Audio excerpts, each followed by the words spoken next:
Hello and welcome to the Ask Pastor Sunday show. Welcome, welcome, welcome. Today again is Saturday and one of those fortnights where we have 1 hour dedicated to Dr. Sunday answering your questions. And that's why we're here. And I welcome all of you and I ask you all to please go ahead and share this link, share this video, share this broadcast with your friends, tag them, post them in the book, in the video, in the groups, in the chats, in your timeline, invite others, send them the links, and make sure that they join us and they have also their opportunity to write down their questions and ask them live here if we get the chance. And also, you can send your questions anytime. You can leave them in the comment section by marking them with a Q, with a capital Q at the start, so that we can filter them out. So join us today as we go ahead and answer your questions and discuss them a bit, and we can have some interesting insights from Dr. Sunday and his teachings and his knowledge and his wisdom that he's acquired over all these years walking with God. So you're all welcome, and I hope you're going to be able to join us and participate today. Welcome, Dr. Sunday. Thank you so much, Julie. Mm-hmm. You seem to be on the bright side today. Yeah. Is that preparing us for spring? For spring, yes. Yes. Maybe I will attract some spring like that. I don't know. Well, meanwhile, the only thing I see you attracting is snow. Yeah, that's true. Yeah. There's quite a lot of snow here in Kiev, in Ukraine. There's so much snow coming out. It's like the perfect Christmas weather, what I said actually earlier today. So if you were here, you would be amazed at all the white outside. So is it not the same thing in other parts of Europe? Not necessarily, no. In Germany it does snow, but not like this. Not as much? No, especially not in February. It's not that much, even though there have been times where we had snow even in April, but it's not that much and it's not as consistent. But here it looks beautiful. Yeah, it does. Because everywhere is white and as if you're in another world. And there's a lot of nature. Mm-hmm. All we the live high outside trees. the city, so yes, all the high trees, it's just beautiful. Yeah, that is memorable. Mm-hmm. It's like we used to see in the 17th century. Yeah. If you see a picture from the 17th, 18th century, yeah. There wasn't too much industry outside. Yeah, no industry, no high hills, no high rising. Yes. So there were a lot of trees and a lot of snow, and it's just awesome. And but you still have that here. Yeah, in this place. That's really nice. Yeah, so maybe, well, we don't know how this year is going to be in terms of weather, but if you come for the HMT in April, you may experience some winter snow peaks, I don't know. But usually you will see a lot of nature when you come here. But no more winter, no more snow by the way. No more snow? No. Okay. So the seasons are very explicit here, as I can guess from what people say, from what Dr. Sunday says. So, yeah, I hope you will join us, and I hope you will register for the HMT, which is starting on the 1st. It's going to start from the 1st of April to the 8th. So join us, and if you haven't, you can still register on sundayadelajablog.com/visit. And from there, you get all the information and can register and make sure that you book your flight tickets, etc. Okay. So I think we can start with the questions. Yeah. And the first question we have is it possible, this is the second one. The first question is, do you believe those without Jesus can make heaven? No, I don't believe those without Jesus can make heaven. Okay. I think Jesus, I do believe those without religious Jesus can make heaven. But I don't believe that without Jesus you can make heaven. It's difficult for people to understand, to differentiate. Yeah, probably you could maybe. You might understand, but will people be able to understand? I don't think so. Maybe you can elaborate more. What do you mean with religious Jesus versus Jesus? Jesus is not really. I think the challenge that our world is having is seeing Jesus as a religious personality. It is branding Jesus religious. I think to a large extent is a disservice in terms of, when you say without Jesus, can people go to heaven? Even me, the first thing that came to my mind is that what you meant was Jesus as the religious Jesus, the church Jesus.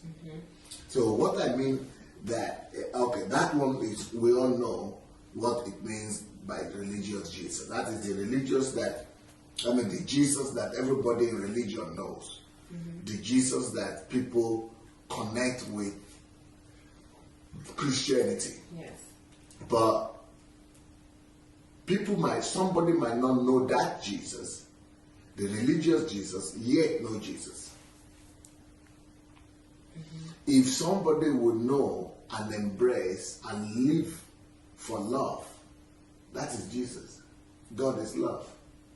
If somebody will embrace and live by truth, that is Jesus. If somebody will embrace and live by the light and the light of the soul, that is Jesus. So Jesus himself said, I am the way, which could be the religious one. But it's not just the way, it's the truth. So if anybody will embrace the truth, they have actually embraced Jesus. Even though they might not be coming from the religious angle. And the way, and the life. And life is love. So if anybody will embrace love and live a life of love, even though they might not be religious, they are actually embracing Jesus. That's what I mean. That the religion, without the religious Jesus, people can go to heaven. But yeah, basically. Okay. Yeah, I remember you responded to a similar question last time, more thoroughly, and we're trying to explain all the different things that Jesus is. And he's the way, the truth, and life, and that there are different paths to getting to Jesus. Yes. I mean, to God through Jesus. Through Jesus, yes.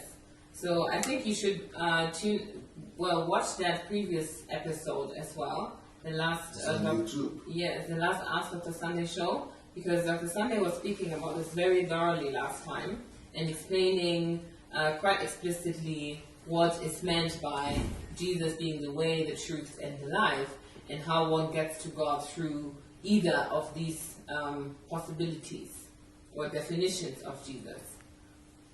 So I think we can go to the next question.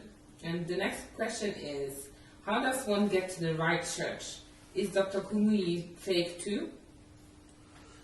No, I don't think Pastor Kumuyi is fake, but just has issues with his doctrines. I think Deeper Life had issues with the doctrine, and Pastor Kumuyi will be the first one to admit that. And I heard that there was a time that Pastor Kumuyi himself said he's going to pull down and is going to destroy and dismantle some of these doctrines. So so he admits and that he has issues and that he's still fighting to pull down those issues. So right now, they are still on the way. So how do you find a church that is true? Very simple. The church that is true, we emphasize personal relationship with God. Number two, the church that is true will not overemphasize the role of the pastor as the middleman between you and God. Three, the church that is true will not tell you that you cannot have your own vision and that you are only there in that church to accomplish the mission or the vision of the pastor. The church that is true will empower you rather to become all that God wants you to be. Yeah. Okay. Makes sense. Yeah. And I think that should be easily distinguishable, because if people don't put emphasis on God and your relationship with Him, and rather speak about everything you should not do, or the sins that will bring you to hell, or the things you have to do, like paying tithes and all these things, everything they get is just doctrines instead of a relationship with God. So if you go to a church where there is no emphasis on that type of relationship, a close and intimate relationship with God, then you know that it's probably not the right church to be in. Okay, so the next person is asking, do the sins of my parents prevent me from making heaven? The sins of your parents don't prevent you from making heaven. What prevents you from making heaven is if you don't have personal relationship with Christ. The sin, not just the sin of your parents, even your own sins after you are born again. Because after you are born again and you have personal relationship with God, you still have sins. Even those sins cannot prevent you from going to heaven, apart from unforgiveness. Okay. So again, your personal relationship with God is the most important. Okay, the next person is asking, with the expectation of the world becoming less dependent on oil and becoming more... Again? You're slow. Yes. So that all of us, even me, I don't catch it up less. Okay. So the question is, with the expectation of the world becoming less dependent on oil, becoming more dependent on other forms of energy, for example, batteries, solar power, electric cars, etc., how do we educate our people who are still behind in terms of power generation to change and prepare for what the world is bringing next? I think our people, he means with Africans and Nigerians. You might need to help me rephrase that question if you understand it. Okay, so the person is saying that there's less and less emphasis on oil, for example, as the energy that people use. Oil and fossil energy in general. Yeah. There's going to be less emphasis on oil and fossil energy. Yeah. And he's giving examples for those type of energies that are going to emerge more and that we are going to put more emphasis on, like solar energy, solar energy, okay, and I don't know, wind energy and all these type of things. So how do we prepare Nigerians and Africans to adapt to those upcoming changes? What do you mean?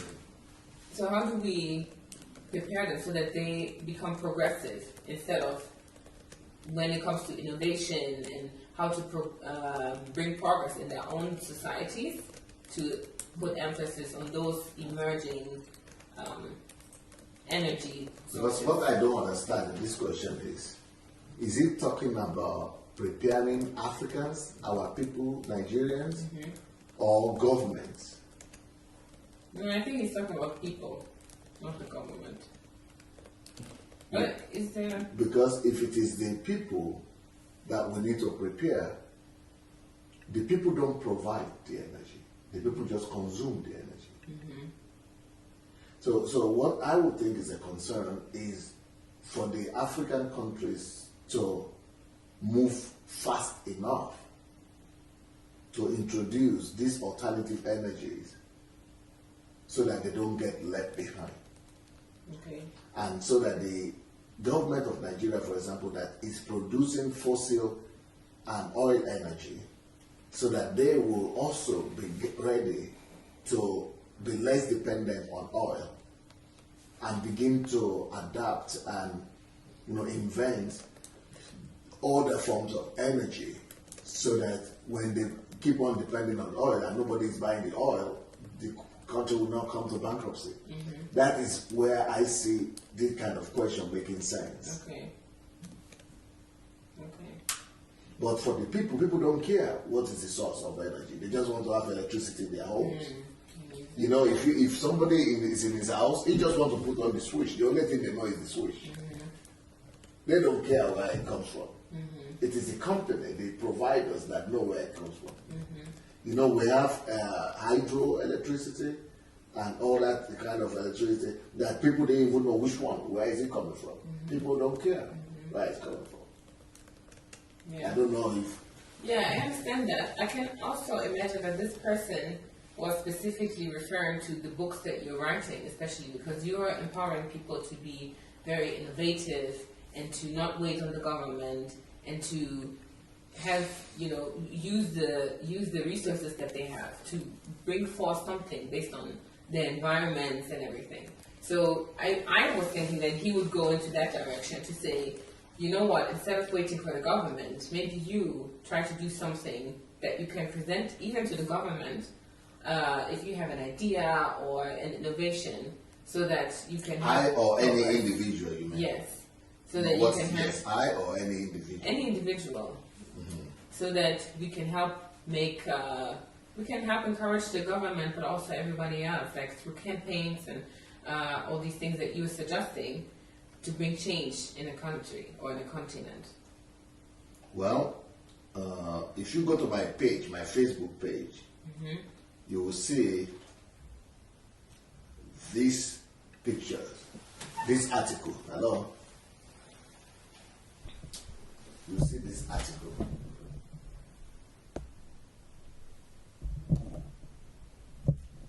So what is this? And what is this?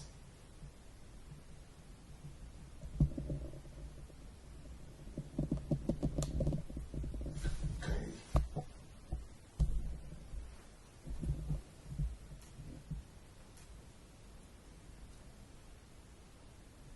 Just make it bigger, bigger, bigger, bigger. So what is this? Machine. Now what is this? Can't really see it. Yes, this is a machine. You're right, it's a machine. These are machines. But now I'm going to tell you what they do. This is a machine that converts waste into energy. And this, this will convert waste, garbage, waste, into electricity and other forms of energy. And this was made by a Nigerian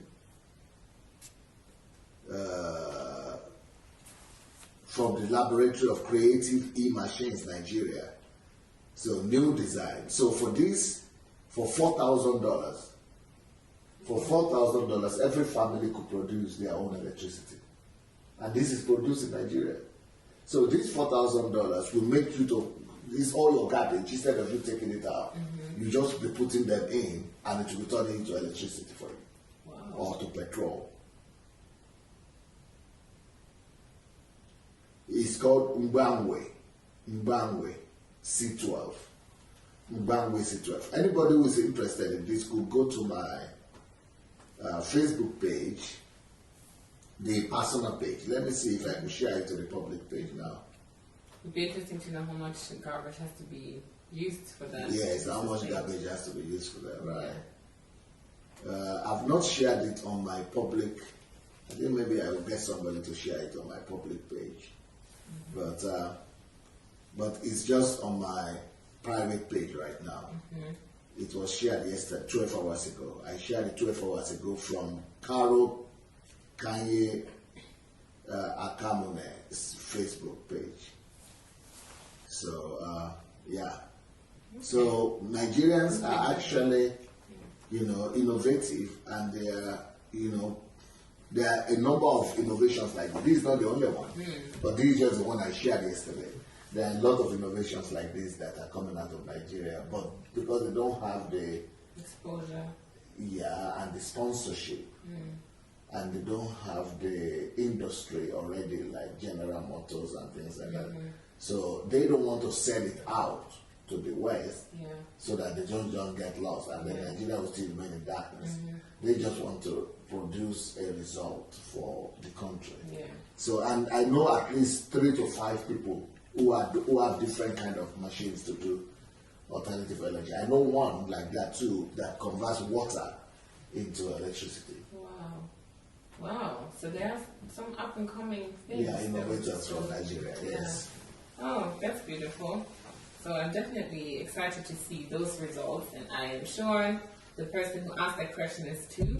We'll try to post the article soon on the groups and on the pages so that you can all read it and maybe even support the person and see how far we can bring this in Nigeria and Africa. Okay, so the next person is asking, hello DSA, is it a sin to apply bleaching cream and makeup on our skin or body? To apply what? Bleaching cream. Bleaching. Mm-hmm. So not beauty cream. No, bleaching. To change the skin color, to make it lighter, brighter. So is it a sin or is it biblical? So, and also he's talking about, or she's talking about makeup. So first of all, is it a sin or is it biblical to apply bleaching cream on your face or on your body? And the same goes for makeup. No, in that case, I have sinners all around me here.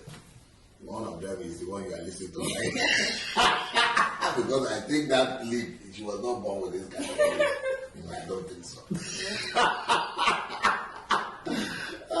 That is makeup right there, isn't it? So, that might have answered that question. But concerning the bleaching, I think it's a personal question. Okay. I don't think it's a biblical question. I don't think Christians, pastors should meddle into what people do with their body.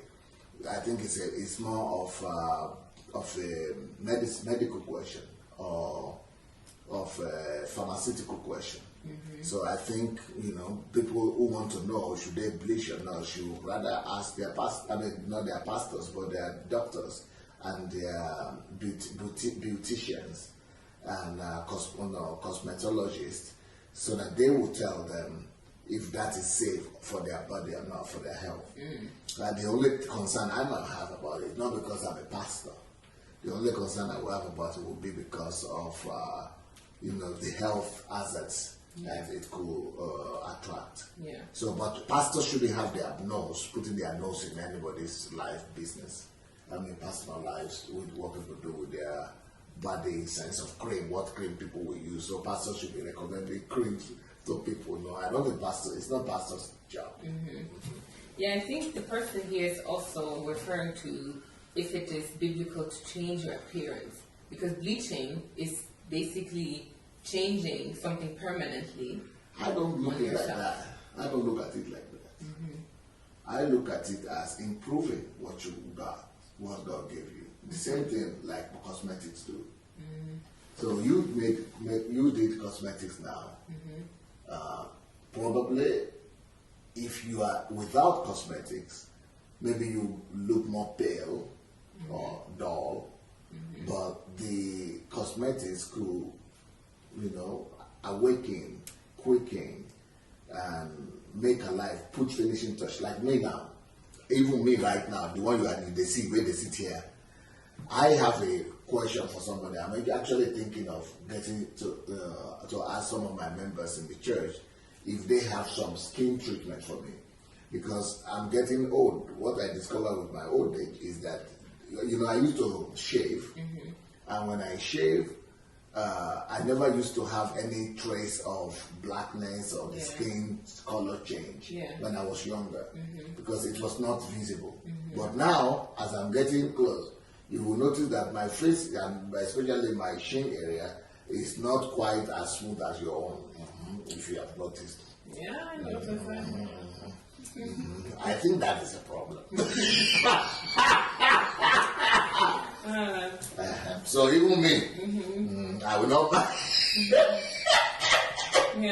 I will not mind finding somebody to recommend for me, because people say aftershave. Women have what they call aftershave, but the aftershave doesn't remove the darker skin. Yeah, the changing toning of the skin. So I would like to have something. I would appreciate anything that will help me remove all those.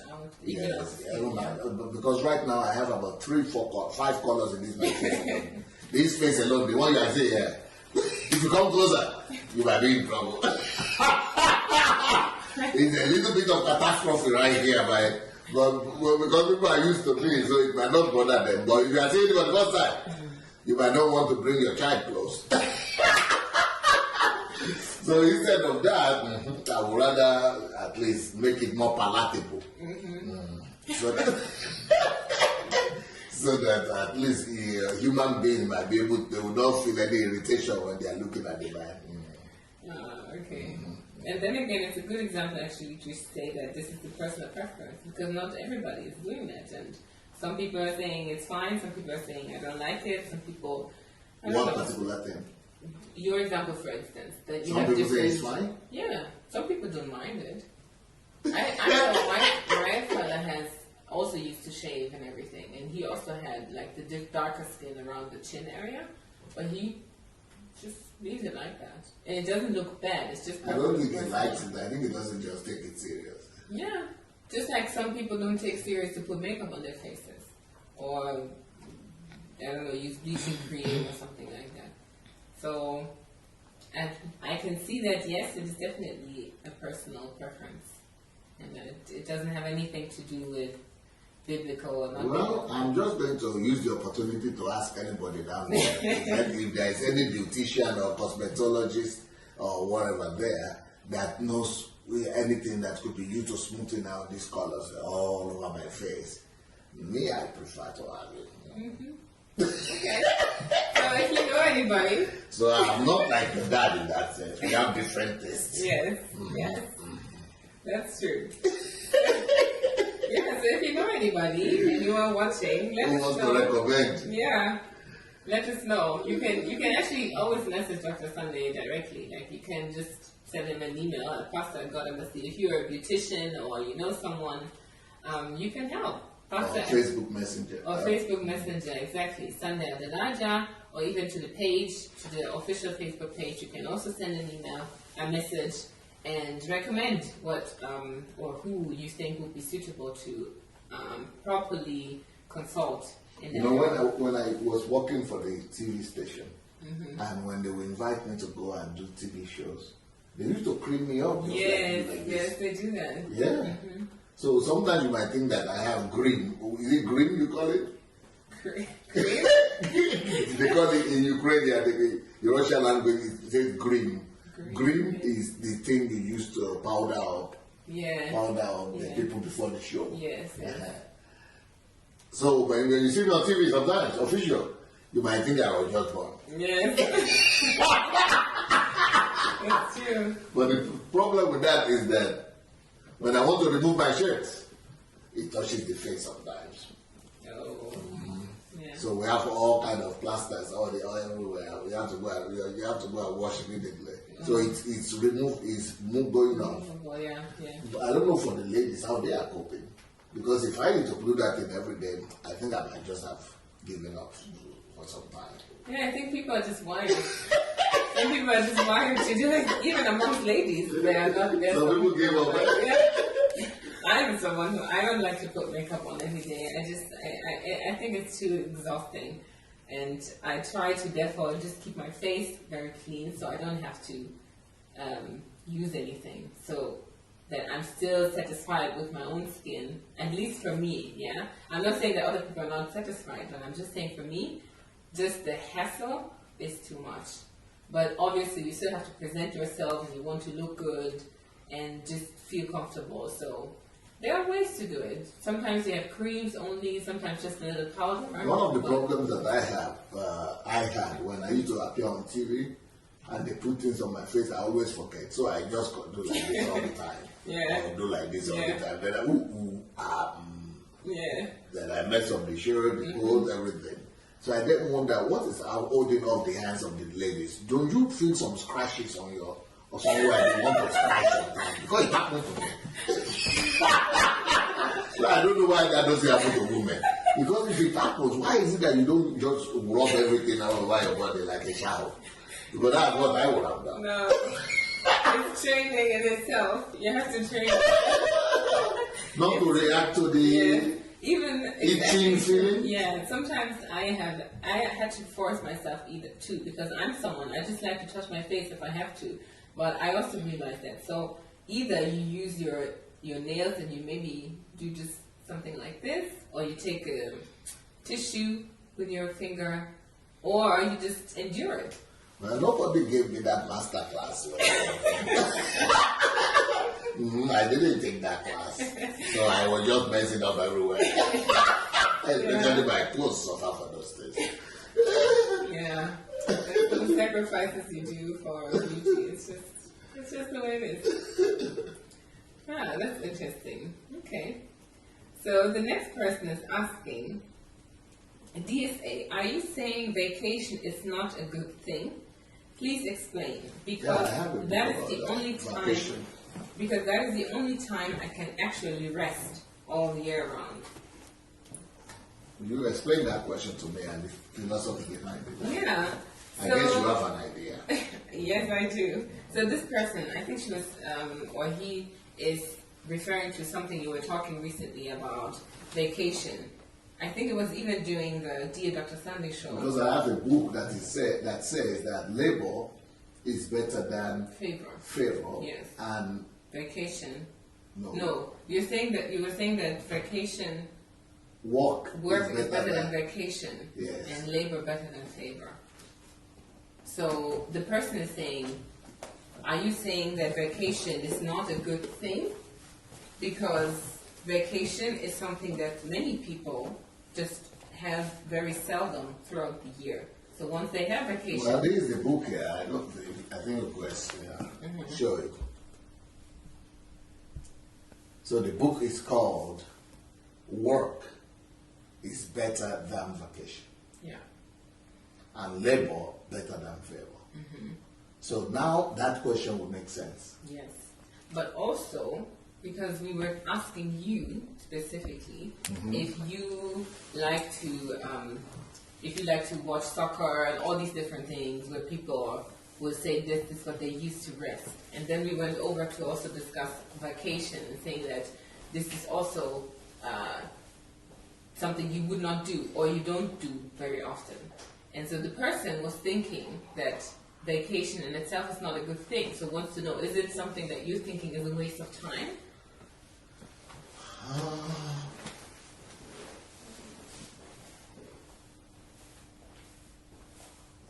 If I am to address this question, then I have to make I have to separate or make a difference, or what do you call it? That's a word I'm looking for. Distinguish between my own understanding of vacation and everybody's understanding of vacation. Yeah. In my own mind and in my own understanding of vacation is a good thing. Okay. But the everyday understanding of vacation that I see people have, that's a bad thing. Okay. So I think you will have to expand on that. Maybe people tell us what is not clear. Yeah, because it shows that you have a different understanding of vacation. So we're using the same word, but different interpretations or meanings. So what is your interpretation of vacation then? You want to know mine, not their own? No, I think it's very clear what their own is. Their own is like, you work. Okay, maybe you should first of all tell me what their own is. Okay. Yes, so the normal or the usual vacation, type of vacation, is... Everybody's understanding of vacation. Yes, everybody's understanding is... Which is the vacation I'm using, the understanding I'm using here in this book. Okay. Is, we go to work 5 days a week normally, and then we have 2 days off, which is the weekend, Saturday and Sunday, and sometimes we have vacation, which means we don't go to work during those 5 days. And these oftentimes are 2 weeks in maybe 6 months, sometimes 4 months, but usually it's not that long.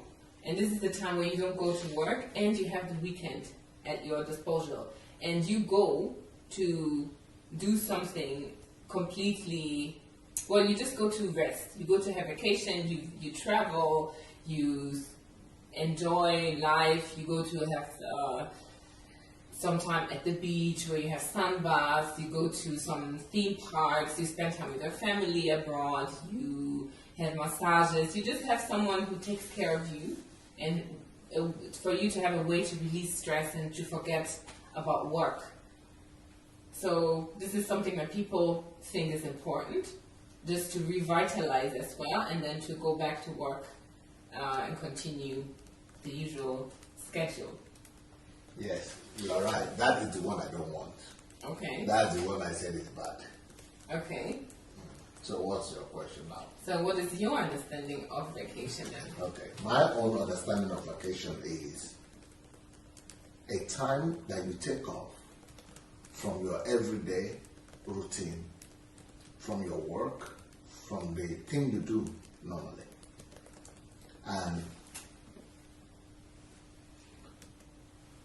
you take it the time off and go, either it's the same 2 weeks or 1 week or that many days, but the way you use it is what is different in my own understanding. In my own understanding, vacation is a time when I could relax and can get off from what I'm doing normally to be able to do what is most important for me in life, what I am more to increase the volume of what I normally do, to be able to bring more fruit, to be more productive. So vacation time for me is a time of productivity that doubles or triples the normal time. So for example, if I have to go on vacation with my family right now, it means we go away from maybe our base here in Ukraine, we go away from the church, but it will be a time where I fast a little bit, where I rest, where I'm able to produce more than I'm producing in the church, where I write more books, where I read more books, where I work on my health, where I rejuvenate, I exercise, I make myself better. So it's a time where I make myself better and more productive, where I strengthen every area of my life. Okay. So it's totally different from what I see people doing in vacation. Because, for example, I had a pastor who came over through Ukraine, advocating it somewhere here, and then he stopped over, and I said, "Oh, maybe you preach for us." He said, "No, I cannot preach." I said, "Why?" He said, "I'm coming from vacation." I said, "So what's the problem?" He said, "No, I'm not just in the, I'm not prepared. I'm not spiritual. I'm not. I cannot do. I've been vacating." I said, "So what does that mean?" So that's the kind of vacation that he's a pastor, but he is vacating like every other person. But I don't. When I go on vacation, even though I might go to a place like Canarian Islands, the same place, but what I see there is Sodom and Gomorrah. It's not vacation. It's people becoming animals. People who are normal every day in Germany or in Iceland. When you get there, you see them like they are animals. They lose control. They are not more, they become like animals. They become biomasses. They allow their instincts to take control of them. Whereas my own understanding of vacation is totally different. When we went there with my wife, it was a time for me to go out twice a day for a stroll, for a walk, in the morning and in the evening with my wife. But the whole day I'm writing, reading, sleeping, writing, reading, sleeping, writing, reading, sleeping, and really be able to do a lot of things. So I'm just thinking about a person, for example, who's watching you, and who may not be like the typical German, for example, who works like a robot most of the year, and then they just go to release and party and drink and all these things. So this person will probably not go and do this, but will still go and maybe read a book on the beach and relax and everything. Would that still be? Yeah, that's what I do. I do that too. Okay. I lie down on the beach reading books. Yes. Okay. But that's what I'm saying. Reading doesn't have to be in the room. It could be outside. Okay. So it's about the intentional. Being able, vacation for me is setting yourself free from your normal routine regime of things that you are doing where people could distract you. Because you need to work, they are calling you, or you need you to calls where you can escape from all that distraction. No telephone calls, no work, no regime of anybody controlling your regime or work controlling your regime, the normal work. But where you could still have that time of 2 weeks to be the owner of your life in that 2 weeks. And being the owner of your life means putting at the priority of your life those 2 weeks, the most important things for you in life that you didn't have enough time to do before. Okay. Now you have time enough to do it in a way that it will glorify God, it will multiply your capacity, it will increase you, and it will make you to be able to produce better, to be able to do more, to be able to increase, to be able to come back with more results. So, for example, vacation for me is a time where I'm able to come back from vacation with 2 times the result of what I couldn't do for the whole year. Because even your not a life of going to, not a time of going to shield. Yeah. Because what I see people doing is that they go and shield. What does that mean? That they are just off. Yeah. They put off their brain. Yeah. That's what I say is bad. Okay.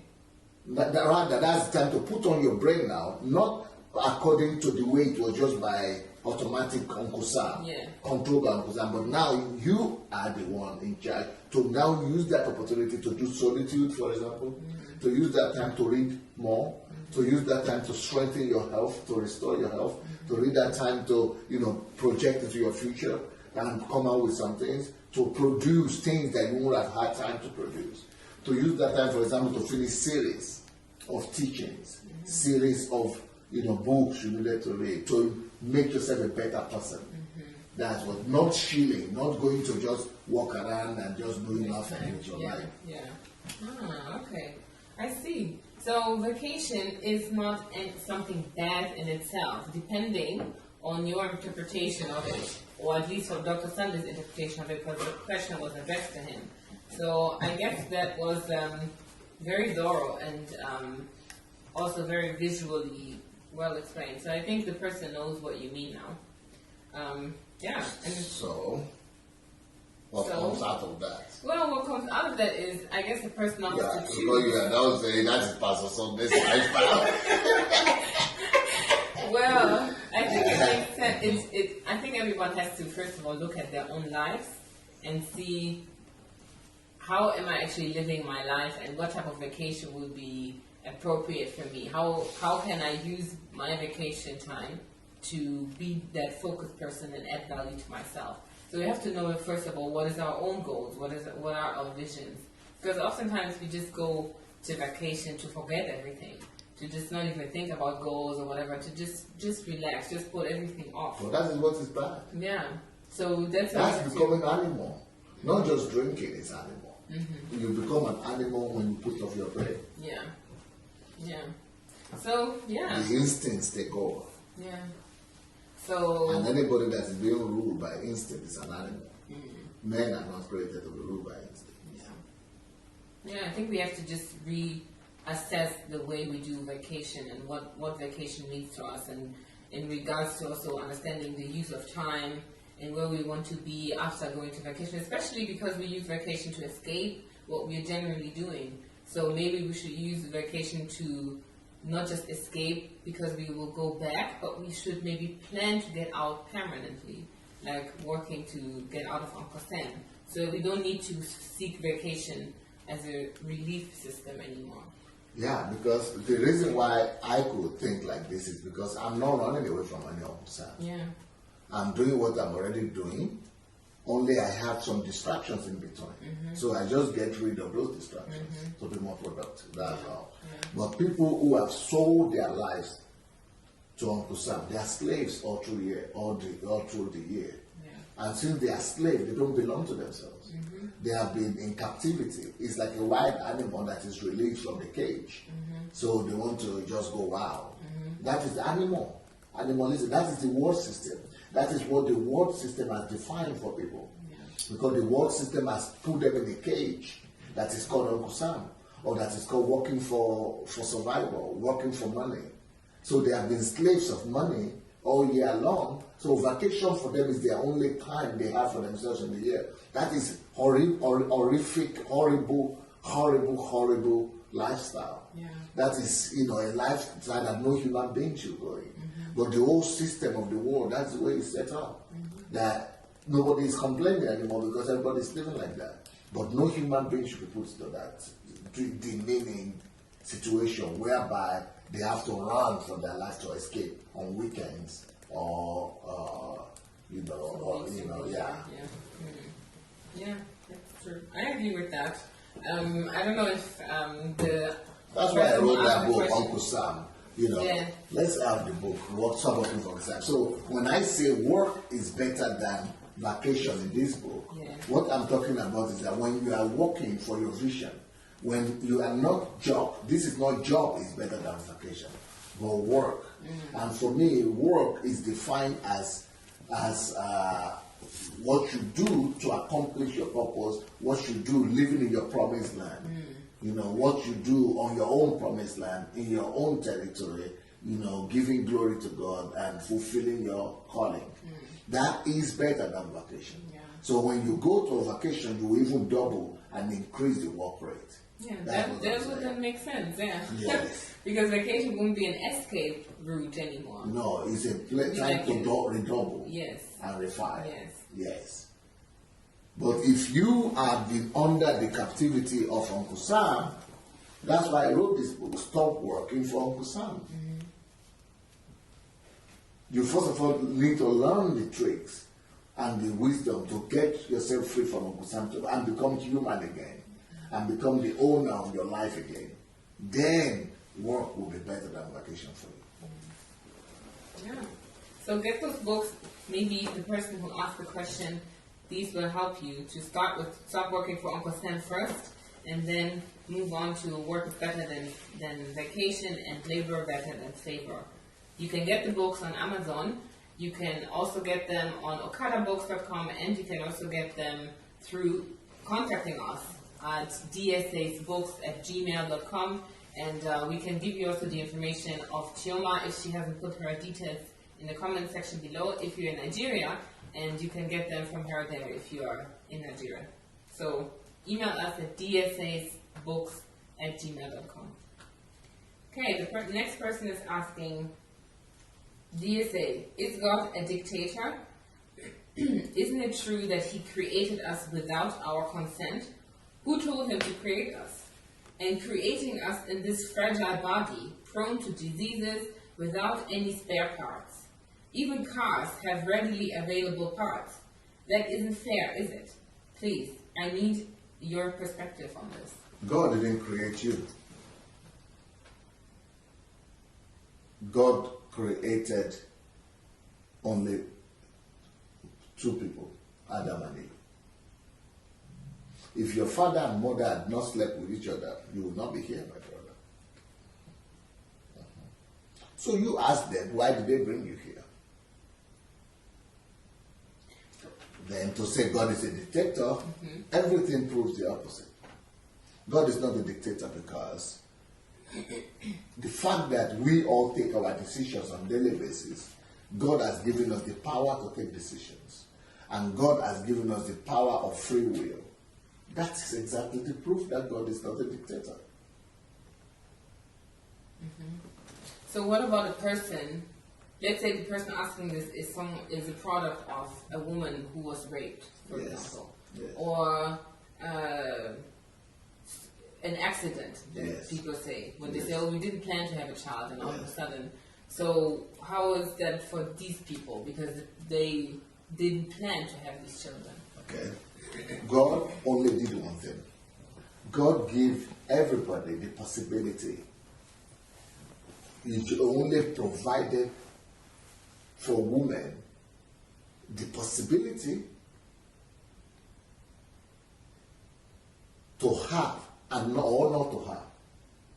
Now, it would have been wicked if God only created the woman without the possibilities, or some with possibility, and then some without the possibility. Then that would mean that he's a dictator. So half of the women don't have wombs, and half of the women have wombs. So if we could say yes, it's a dictator because he decided for them. But that way, no. It made it possible for everybody. So you need to guide. If you are raped, where did you walk? At what time? Were you alone? Why did you put yourself in that situation? Or what happened that happened? You know, a lot of other factors. Or where your father? Or where is your friend? Or where your husband? What happened? What? And the society. What is the society doing? So it's not God. God is in heaven. And he's here too, but he's not in charge of your daily. That's what, because he's not a dictator. So, and the people who say they don't plan it, if they are husband and wife, excuse me. If you don't plan it well so that you don't. I don't plan children and I don't have children. So if somebody didn't plan it well and is having children by mistake, and want to put the blame on God, excuse me. You just like say you didn't go to classes and you failed the exam and you say, well, God didn't make me pass. Hey, okay. Of course, if you don't want to have anything, you don't have anything. You don't have it. It's, you just perfect your plans. Have backup plans. Have things in place so that you get it. You decide. God is not deciding for you. You decide. Interesting perspective. The person was looking for your perspective, so they got your perspective. But the person is also asking, God created us in this fragile body, prone to diseases, and without spare parts. So we can't just change our arms or heads. You know, it is always easier for us to throw the blame, especially on someone who is not here, to talk for himself. We are always looking for somebody to blame. How can you say God created us in a fragile body? He did it.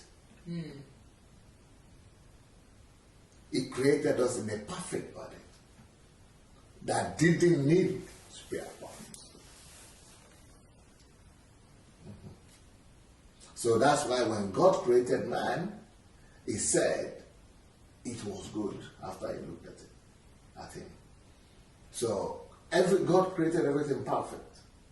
But what now made us to become fragile is the fact that humanity or man fell into the deception of Satan. We became sinful. And sin is what introduced the vulnerability to human body. Man didn't have that limitation before. It is only as a result of sin that weaknesses, sicknesses were introduced. That is why in heaven there will be no sickness. And there will be no pain. Because then we'll be restored to a situation whereby our body, an environment where it doesn't have sin. And it will return back to the original state it was supposed to be. It's not God's fault, my brother. It is still man's fault or Satan's fault, but not God's fault. Yes. So this is a very interesting topic. I really like this one because keep it coming. I think there are also people who are maybe thinking about accidents. Yes. So, for example, if there's a car accident, yes. Usually a car, you can just take another part or the same material, maybe adjust it a little bit, place it back, and then the thing is back to new. So with a human being, you would have to, if it's an organ, maybe you can get it from somebody else who can donate if it's possible, or you will have to get an amputation, which is not the same thing. So again, this would be the person maybe saying, our bodies are fragile and we can't even replace it with something. So I'm wondering, is this also maybe part of progress and development? Because if we look at even cars or clothes, the way they were fixed in the past was just to patch something on the hole in your trousers or something. Nowadays, you can make it even smoother in a way that you won't necessarily see the difference and see that something has been made. So maybe it's the same with the human body, that thanks to progress and technology, that it's not going to be as visible anymore, or we're going to get closer and closer to replacing body parts to almost the original way Okay. it was. So when this body you said is without spare parts, like the cars, you know, like I said, when the cars are being created, the creators of the cars know that they didn't create a perfect substance, they didn't create a perfect matter, they didn't create a perfect thing, object or product. So they already knew it was going to fail. And they already knew that things, you know, it's not perfect. So they have all that backup. Okay. But God is not working like that. God is working from the position of perfection. Now, when I'm sick or you are sick or we needed an operation, who does the operation? Who treats a man? Another human. Another human. Why? Why is it there is another human who treats your cold? And now it's God who has to give the spare part. It doesn't have to be God because it is human's responsibility to fall. The fall falls on the human's shoulder. The fall is human's fault. And it is human that it will take to develop cure for the consequences of it.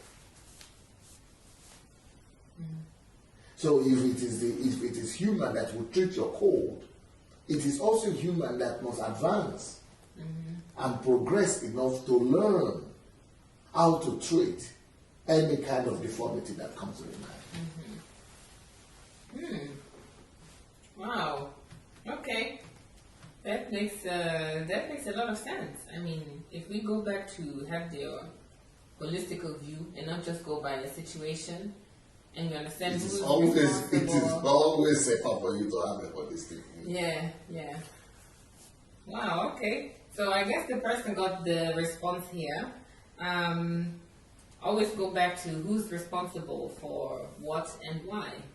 So I guess that will help to get to the root of the question or the answer actually. Okay. So the next question is DSA, boxing is a very violent sport. Is that not psychopathic? The question was asked based on DSA's mentioning of him liking boxing during the Dear DSA show. Yeah. I'm not engaged in boxing. I'm not going to do boxing. So if it's psychopathic, that will relate to people who are involved in it. I personally, if you want to hear my own opinion, I personally think that sometime in future, the future generation will raise the question of banning boxing, and I think they must raise it, and maybe I myself will be one of the ones to raise it before I die, because. Even though you're watching it. Even though I like it. Yes. I like it, but still, when it comes from the moral, consensus point of view, even though I like it, but I like it because I'm watching it for entertainment. And what does entertainment do for you? It raises your adrenaline. Yeah. So it is for the adrenaline that I am doing it. But that I'm watching it. But and because it's not so long like football. That's another thing I like.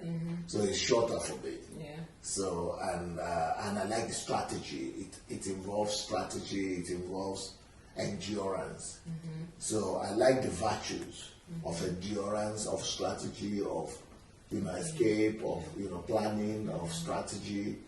Those are the things I like about it, not the violence. But because of the violence part of it, that is why I think that just like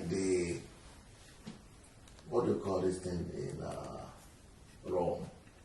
Is it Colosseum? You have called it Colosseum. They used to have the games. Yeah. The gladiator games, yeah. So those, just like the gladiator games, needed to be stopped. And cancelled by subsequent generation. Yeah.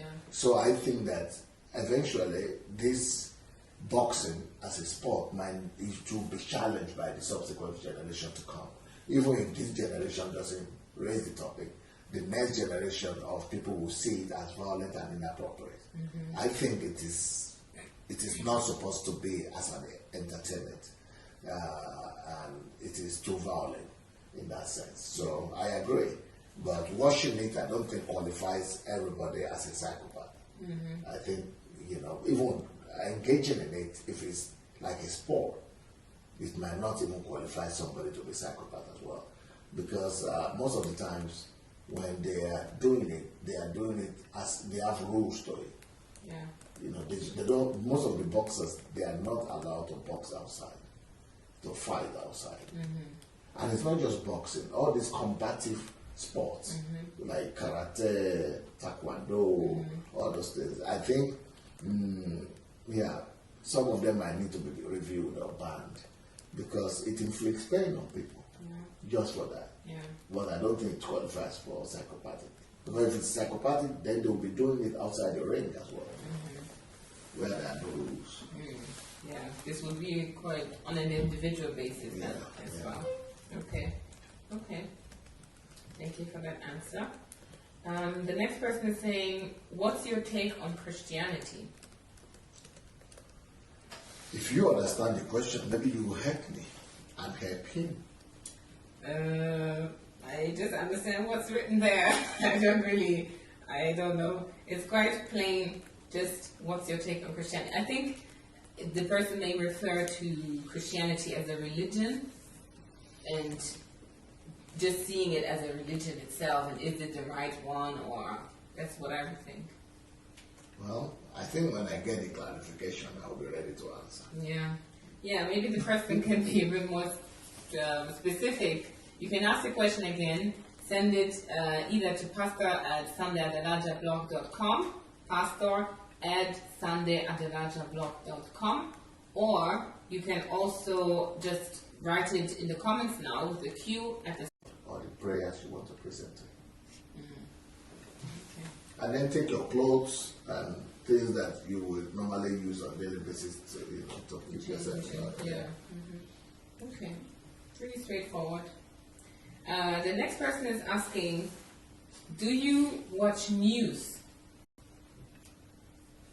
Since you're always so busy following your purpose, do you watch news? Is that your question or his question? No, it's not my question. Well, I do follow news, but I thank God for the internet, and I thank God even more for iPad. That's what I would say about that. Because when it used to be in the days of television, it used to be a big deterrent to me. Because I had to sit down in one spot and be looking, and be sitting down watching the whole thing. But now, the internet, even if it's a big news, it's cut into small things. And you could just look at your iPad in the toilet or when you're at the restroom, watch the one that might be interesting, or read it and then go out, So I don't spend time doing this. I just do it passing by now. Okay. So definitely not the traditional way of watching news and sitting in front of the TV. I guess that's also what the person was alluding to, because that's how the traditional person would do it. Yeah. This person has a few questions. Jesus says, assuredly, okay, so we don't have a lot of time anymore, so we'll take these as the last ones, because there are 3 questions in total. So the first one is saying, Jesus says, assuredly, I say to you, this generation will by no means pass away till all these things take place. That's in Matthew 24:34. But this generation has died already, and Jesus has not returned yet. Is that not a contradiction? No, it's not, because what he's saying by this generation, he's talking about this generation of grace. He's talking about the dispensation of grace. This generation that started from John the Baptist. The people that needed to receive Jesus Christ as their Lord and Savior. This generation of people who have to be saved by grace, not the generation of the one that were there before. So this is the same generation, the dispensation of grace. We are still here. Okay. so it's not talking about mother, father had given birth. And, okay, so that's good. Second question. Jesus says, "Heaven and earth will pass away, but my words will by no means pass away." Matthew 24:35. But the Bible says also, "Surely the world is established so that it cannot be moved." Jesus says that the world passes away, but David says that it cannot be moved. Is that not a contradiction? Yes, because pass away and move is totally different. It's when David is saying the earth cannot be moved, that's why we are still alive today. That's why the earth is still not collapsing. So many times astrologers and other people have said some comments or whatever is flying, is going to destroy the earth, and the earth is going to clash with the other stars, and then, but we are still here. The earth cannot be moved because God did it in perfection. Now that's what he's talking about.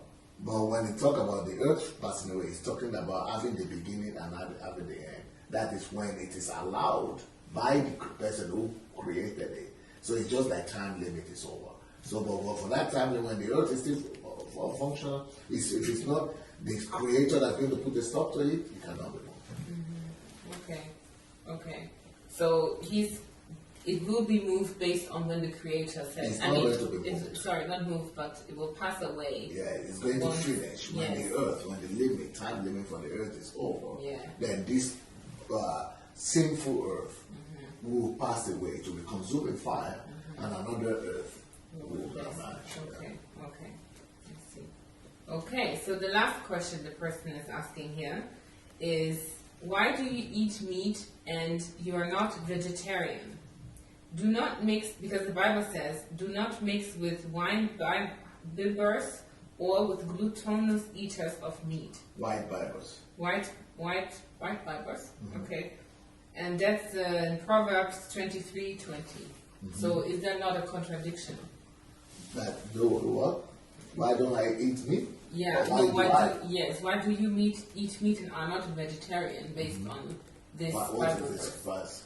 It says, "Do not mix with wine bibbers or with glutinous eaters of meat." Yes, that's not talking about vegetarian or not eating meat. Okay. What it's saying here is that don't sit together with people who drink a lot, who produce wine and who live that lifestyle. Drunkards, basically. Don't be found among drunkards. And don't be found among people who worship eating, who worship food, who are, just read that phrase again concerning meat. Do not mix with white bibbers or wine bibbers or with glutinous eaters of meat. What is gluttony? Gluttony is the uncontrolled lust and passion for food. It's the same thing as saying, don't be obese, or what leads to that obese. Obese is the result you have. Yeah. But don't be gluttony. Yeah, don't be eating too much so that you become obese. Huh? Overeating. Don't overeat. Yeah, that's what it's saying. It could be meat or any other thing. I see.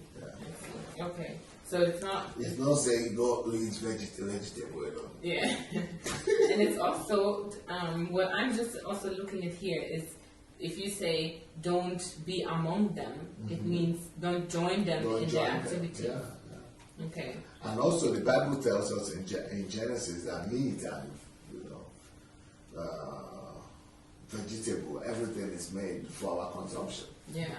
Including meat. So the Bible didn't cancel himself. Okay. So you can be among the people. You don't have to do what they do. You don't have to overeat, and you don't have to overdrink as well. And also, your assignment in general is to also, your overall assignment is to love, like Dr. Sunny told us yesterday. So yes, it's about the purpose. It's about why you do what you do. And the Bible says that some people prefer to eat meat, and some people say they depart from it, or they refrain from it. Let those who eat, don't condemn those who don't eat. And let those who don't eat condemn those who eat. Yeah, not condemn those. Not condemn those who eat. Yeah. Okay. Okay, that's interesting. Well, it's good to have a clarification on these because I can imagine that there are a lot of such verses where it's not really clear. But it also shows that it's actually, if we do our research and we try to understand every word and what they mean, it will be easier for us to discern if these are really contradictions or not. Okay, so that brings us to the end of our show today. Thank you all so much for joining us. It looks like it was very, very quick, but I hope we covered a lot of questions. All those questions. Yeah. We need to catch up. Too many questions you are asking. Too many. We have too many still, but we will continue in 2 weeks' time. So fortnightly, we will be back and Maybe I should continue. introduce some of the books to them Yes, because we have some okay. new releases. Yes, these are the new ones. Have you seen some of these ones before now? Yes. Before this week? Yes, I have. Okay. Tell them about it because some of them might not have seen them. Maybe they saw them in the. Okay. So we have this book here.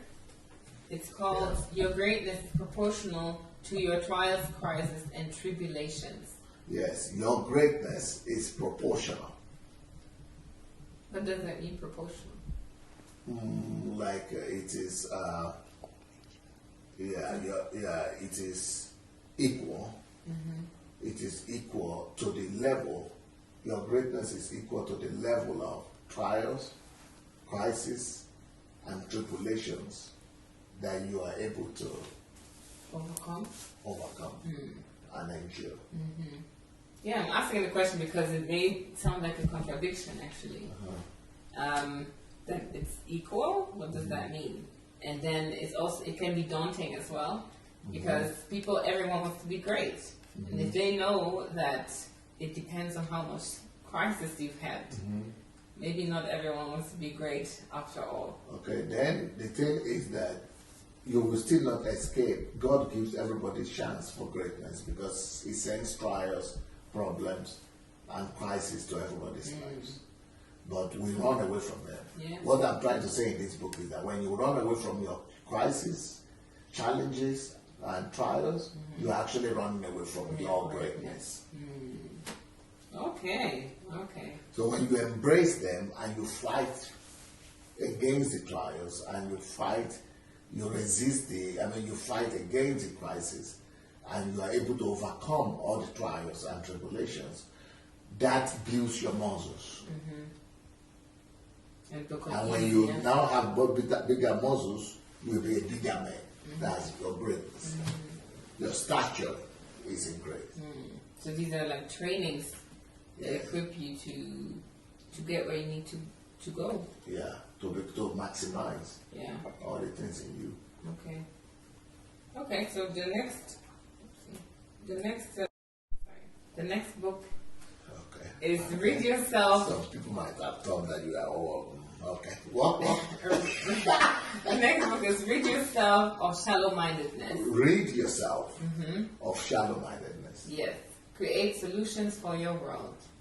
So you think it needs explanation? Read yourself of shallow-mindedness? Or it's not very clear enough what it means? If I look at the cover, I think it is quite clear. Because it shows that... so you use photographs to determine? I thought I would use the title to determine. I think this... Photographs could be different. Yes, but this one is particularly explicit. Okay, how do you understand it? Yeah, it just shows that if you look here and you look at that brain, it shows you that it is off. It shows like a brain that is off. Off button? Yeah, a brain. You have the off button there. It's right next to the brain. Yeah. So it shows that you have to, so if you rid yourself of shallow-mindedness, you will actually turn on the brain. So that's what I see here. That's what does turn on the brain mean? It means thinking for me. So you will start thinking and you will use the resource that you have, which is the brain. The brain power. Yeah, the brain power. And it's so vast and deep. And if we are shallow, we don't use it. It's off. It's like we don't have a brain. And if we have it, we should definitely turn it on. Beautiful. So then we have another one. When to pray, when not to pray, and when to stop praying. This book is also, for me, it's nice, and I think it makes total sense because I'm just not so religious. But for a religious person, this is probably a shock, and they will think, Shock. yeah, because the Bible says you have to pray without ceasing. So how can it be that there's a time not to pray, and there's a time to stop praying? What does that even mean? Well, when not to pray, before when not to pray and when to stop praying comes on, you already have when to When pray. to pray, yes. So it doesn't say don't pray. Yes, but it shows that there is a time to pray. Mm-hmm. While the Bible verse that I know about prayer, not the only one, but this in particular says you shouldn't stop praying. But you are What saying does the scripture say? pray without ceasing. Oh, okay, yeah. So ceasing means don't cease, don't stop. Okay. And here you're saying you should know a time to stop. You should cease. Well, pray without ceasing, I think if that is the way you understand it, or other people understand it, that will mean that pray without ceasing, including when you are sleeping 8 hours a day. Yeah? So in your dreams? Yeah. That doesn't make too much logic to me. Well, they will say no because God is so smart that obviously He doesn't mean that you should pray in your sleep. So it's no more pray without ceasing. No, pray without ceasing while you're awake. So that doesn't mean that pray without stop. So at least it means you are stopping when you are sleeping. Yes. Okay, but pray without ceasing when you are awake, you said. Maybe only when you are awake. When you're awake and you can use your mouth good. for it. So pray without ceasing when you are awake. Does that mean that when you are eating also, that meat you just spoke about? Yeah. No. So I know that one has been removed. Mm-hmm. Okay. So what about when you are on your job, Uncle Sam? Also pray without ceasing. Yeah. So what does the supervisor do? But I know religious people can also say like they have these 5 minutes or in their breaks they go to speak in the spirit. So there is a time to pray during their break. Yes. And then there is a time not to pray when they are working. Yes. Then there is a time to stop praying after their break, when their break stops, finishes. Mm-hmm. So, what is the title of my book, please? Silver play. When to pray. That's just what you found out. Uh-huh. When you have break. When not to pray. And then when to stop praying. Okay, so the elementary illustration we just did now, shows us that in life, all those things are there, and we must know them. If we just say pray without ceasing means just pray without ceasing, and we don't know the difference, we are just deceiving ourselves. Mm-hmm. So this book will bring clarity to that. I think this book definitely has to precede this book. They want to turn on the brain. You have to turn on the brain before you go to that one? Yes. Okay, so you begin by thinking first. Yes. Then we have another one. Okay.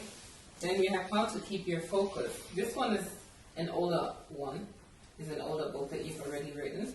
And it has been republished. And it's about how to keep your focus. So I think it's close to being in the here and now. I remember I read this book, and it's quite compact. I can't remember everything, but I remember one thing, which is setting goals for yourself, and this is going to help you to keep a focus. And it doesn't even have to be like a big goal. It's just setting some marks that you can focus on, almost like when you do a video and you need to look at something. Focus on that so that you can stay concentrated and reach your target, which is doing the video, recording the video. So this is practical book. Yes, Very practical. Okay, I don't know why a lot of people are excited about this, and people are asking more and more if I have more books on children. How to create core values in a child. How to create core values in a child. Yeah. Yeah, because you have children, and I do? Yes. Do you think I wrote it for my children?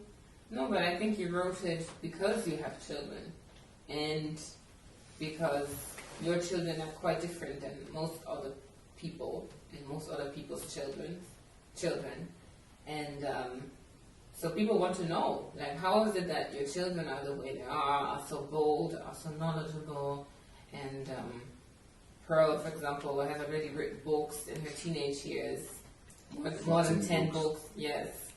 So how is it possible, and how can parents achieve at least build core values in their child so that they don't go astray? Because children everywhere in the world, they do whatever they want, they get involved in criminalities and all sorts of things. Kill their parents kill their children.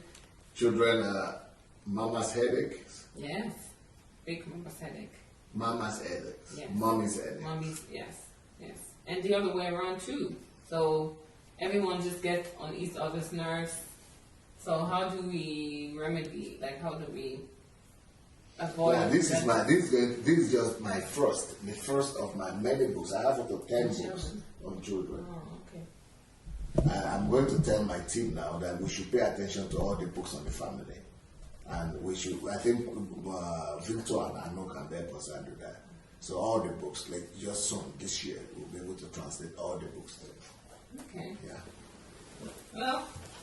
You want to talk about this one? Okay. How to live an effective life. I haven't read this one. But I think it's quite clear. Yeah, it is quite clear how to live an effective life. So, if you want to live an effective life, it's good that it's effective and not efficient, because. But many people never think about it. How to live an effective life. No. Is it something people even consider? I wouldn't think about how to live an effective life.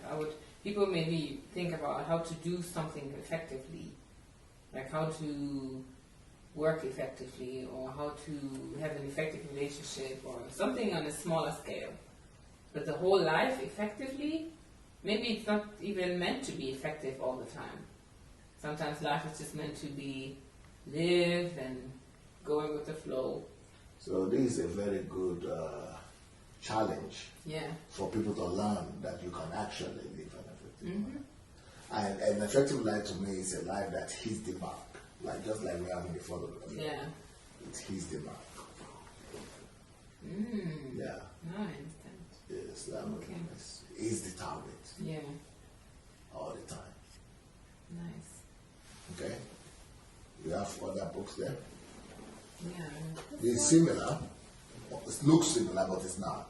The essence and value of life. The only thing similar about that is that one is life, effective life, and this one is also about life, but it's totally different. This is talking about the essence and the value of life. I don't think many people also think about that. What is the essence? No. And Only the the value of life. Only philosophers. Yeah. But everybody has life. Yeah. That's why they have to think about it, because they have to understand what they have. Yeah. And the value of it. Otherwise you abuse it. Otherwise you'll be giving out something of value to get something of vanity. Yeah. Yeah, we need to ask ourselves that question. What is the essence and value of life? So I think now that you began to think about it, maybe you begin to appreciate my work better. Why I come across about these topics.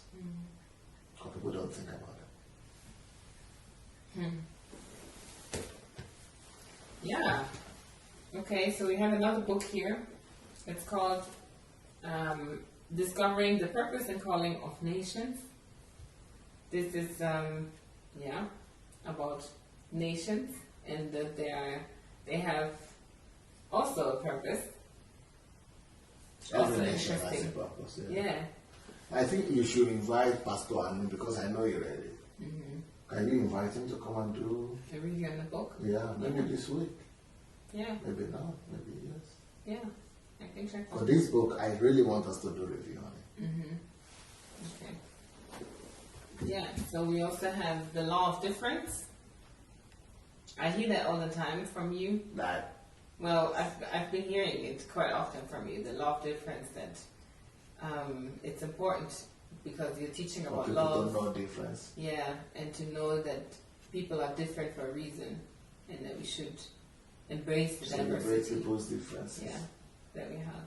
This is one of my best books ever. Yeah. Not looking at the grammatical or translation mistakes, because there are a lot of typographical and grammatical mistakes because it was translated from Russian language. But otherwise, the content is one of the best books ever. Okay? Okay. Another of my best books ever. This The one. danger of monoculturalism. Yeah, it's one of my best books too. Yeah. I think you read this one. Yeah, very unique book. I really liked it. I think it's also one of my favorite books. It's also about diversity and also more specifically where stereotypes come from and what impact they can have on a person, on a group of people, on a society, on the whole world, and on the development of the world history. Beautiful book. Really, really good book. I think it's so, it opens your mind. Like, Yeah, your mind Yes. becomes like Yes. expanded. yes, and you feel like hugging everybody, Everybody, yeah. even the evil people. These two books are about love. Yes, They these. help you to cope with love, Yeah, to handle love. They Yeah. help you to love easy. or at least understand if you're. No, you won't feel like hugging everybody. Yeah, That's yeah. like easy. Yeah, You just begin to almost love automatically. yeah.